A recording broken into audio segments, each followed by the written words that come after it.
Hey, good afternoon. Thanks so much for joining me for this video. We're going to be doing some Brioga, which is like posture yoga. And we're going to be focusing on people who need better posture for their necks and shoulders, or tech neck, people that work at a desk, people that watch a lot of TV. We're going to spend roughly 20 minutes, maybe a little less or more, and we're going to have a really good time. So start deepening your breath. The very first thing I want us to do is do child's pose. So we're going to do an elevated child's pose. You're going to leave your hips close to your heels, but not all the way down. Reach your hands all the way forwards, palms down, and just take some real big breaths into your back, exhaling completely with each exhale. And if you can do that well, it's going to grab your diaphragm and contract it with your exhale, helping your ribs and your body open up to your breath and movement more effectively.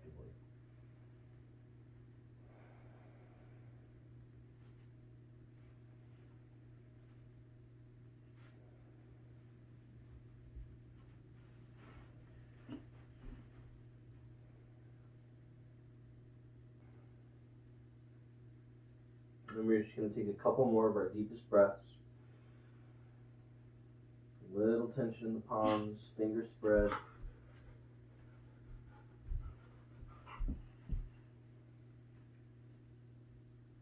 And then we're going to come up to our hands and knees. We're going to make our fingers spread, elbows straight. We're going to draw our shoulders back. And I want you to draw a little circle with your body. So you're going to push your hips behind you, over to the left, forward to the left, over to the right, backward to the right. You're going to hug the ground with all of your knuckles. You're going to keep a little tension in your belly and try and keep your shoulders close to each other, and just move in this little rectangular, oval-y type of shape. Just giving a little bit of weight to each shoulder, each hip, waking your body up. Go ahead and switch directions. So we're going to go forward and to the left now. Making this big.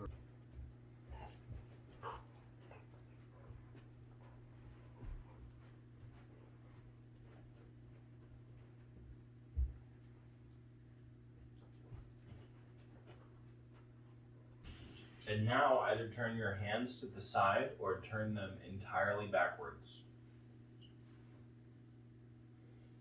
Now this should be a stretch for your hands and forearms. It shouldn't cause any pain. So to make it less intense, you just keep turning your fingers out to the side until you're good. When you've got a good spot, I'm just going to have you rock forwards and backwards, working into and around that tense position. The more spread you can keep your fingers, great. Take your chest out, great. Keep a little tension in your belly button. Don't let your ribs stick out too much.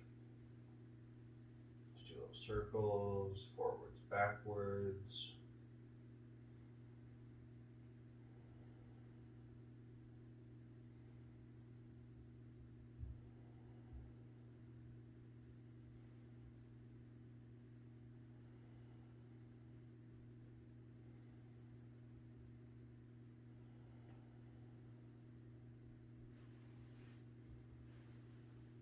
And then let's do some regular old cats and cows. So we're going to start by tucking our hip under, rounding our back, pushing our shin all the way into our chest.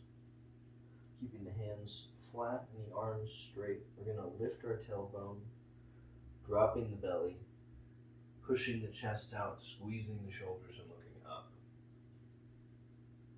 And now we're just going to switch back and forth, trying to always start by moving the hips.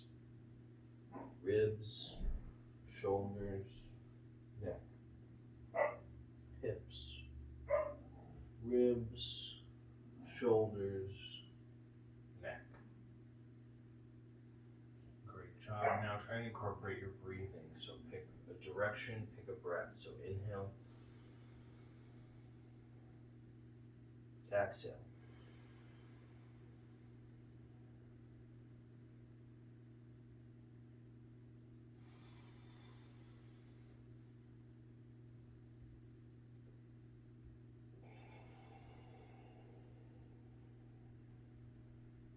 Okay, that's good on that.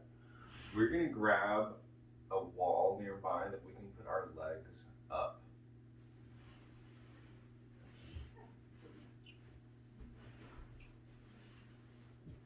We're gonna scoot in sideways to the wall. I'm gonna reach forward and roll up. And that should keep us close to the wall without having it. Should bring us close to the wall without needing us to do a whole lot of scooting and wiggling. Once we're here, we're going to spend a moment just resting with our legs up. You can make sure that you feel your hips on the ground pretty evenly. If you notice that your hips aren't touching the ground at all, or that only one hip is touching the ground, scoot back in small amounts until you feel that full contact with the floor. As you're resting here, try to do so with your palms up. Push your hips down, reach up a little with your heels, and pull your toes down to put more tension on your system.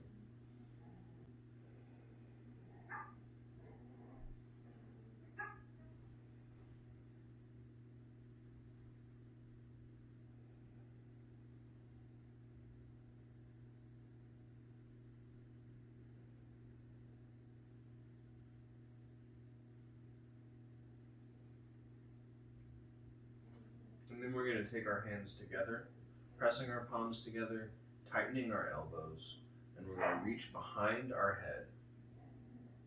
If there's a point you go to where your arms must bend, that is also where you must stop. And you will return to the starting position above your chest. Trying to keep your shoulder blades down and just moving through that range of motion with straight elbows. As long as your elbow is straight, your shoulder blade will travel with your arm, pressing up on your spine and your ribs.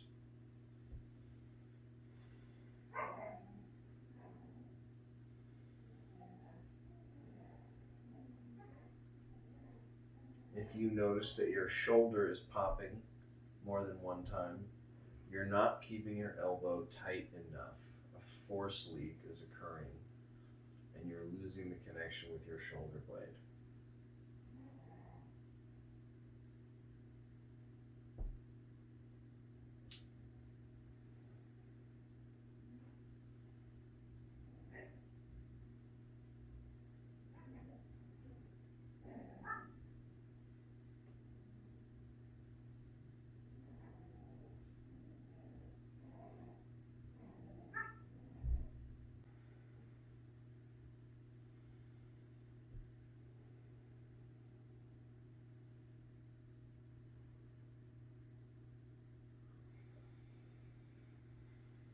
Try to never lose sight of your breath, always inhaling and exhaling completely to incorporate the diaphragm and help your body move.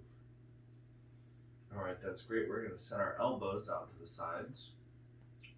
We're going to press our elbows to the ground, firmly, solidly feeling our shoulder blades get closer together, and then we'll relax.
And we just want to do about 20 or so, maybe a couple more. Still incorporating that full exhale, just very calmly, tricking the shoulder blades into working together by pressing the elbows. Now, we're going to set our legs out wide, about as wide as they'll go comfortably. Keep reaching for the ground with your hips so your back doesn't flex. Keep a little tension in your legs. And then we're going to take our knuckles, we're going to put them on our temples with our thumbs pointing at our shoulders.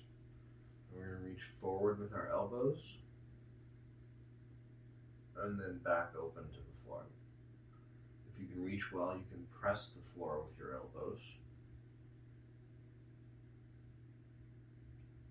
And then repeat. And we'll do about 20 of these as well, remembering to incorporate your breath, keeping those full exhales.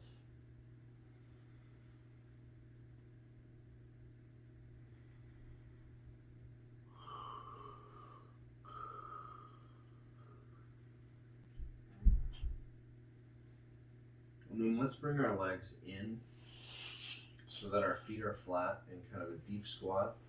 And if you feel like this has increased the intensity for you, feel free to scoot back so that your hips are more comfortably on the ground. And then we'll do the second half of our scap hinges here. Knuckles on the temples, bringing the elbows forwards and back to the floor. Trying to incorporate your breath, probably inhaling as you open, exhaling as you return your elbows together.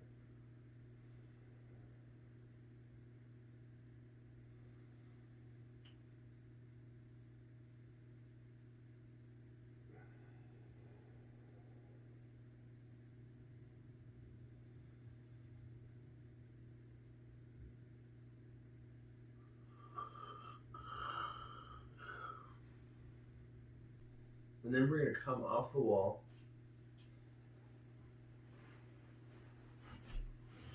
We're going to lay on our bellies and put our hands in front of us like a sphinx. So our palms are flat. We're going to look out ahead of our hands somewhere, keeping our hips pressed to the ground, making sure our legs are pretty straight. We're going to slowly bend our leg and set our foot back on the ground.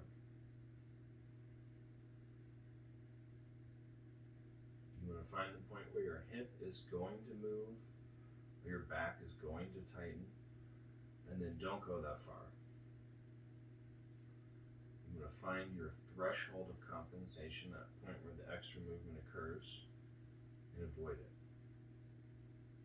Gently encouraging your body to work its way around that problem, so that it no longer needs to occur.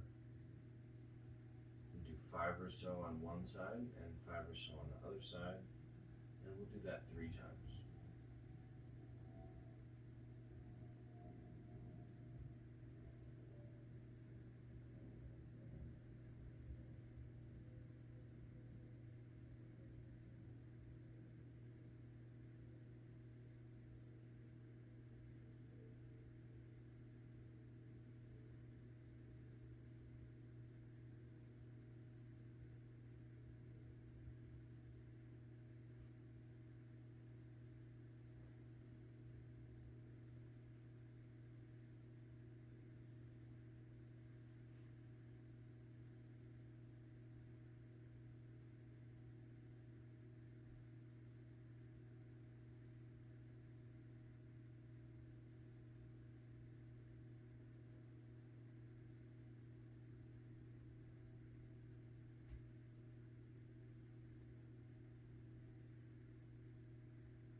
One more round.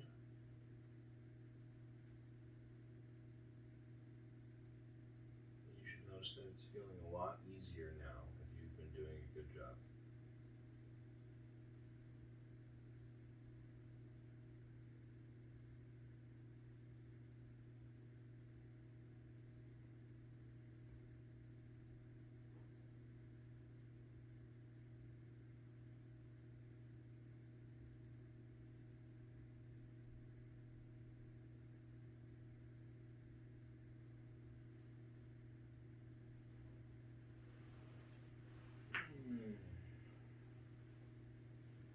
can lay yourself out long and reach through your opposite hand and foot,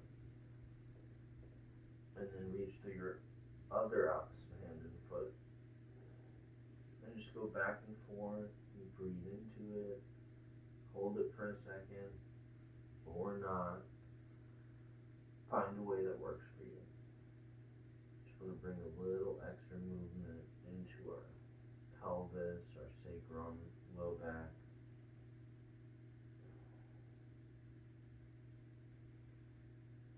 When you're trying to address the neck and the upper back, obviously you want to work on that directly, but you also have to help the body move the other parts of itself, so that the reasons that were making your neck and your back so tight aren't as big of an issue anymore. I'm going to have you lie on your back now, and we're going to finish up with some butt squeezes. You can either put your hands beside you, palms up, you can put them above you somewhere, or you can put them under your back to feel it. And I'm going to have you squeeze your glutes without contracting your lower back at all. And then relax in slow motion. I'm just going to repeat that between 20 and 30 times. Always looking out for contracting the back and avoiding it.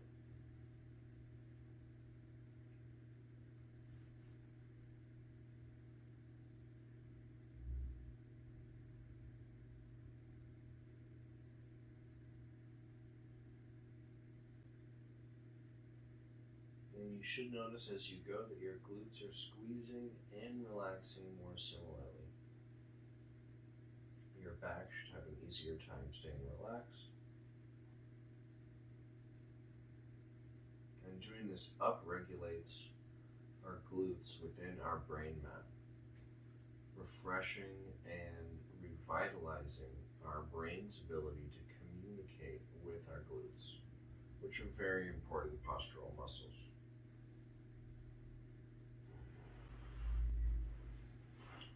Thanks so much for joining me for Brioga today. I hope your neck feels as great as mine, and don't return to that computer seat for too long. Have a great day. Thanks for watching.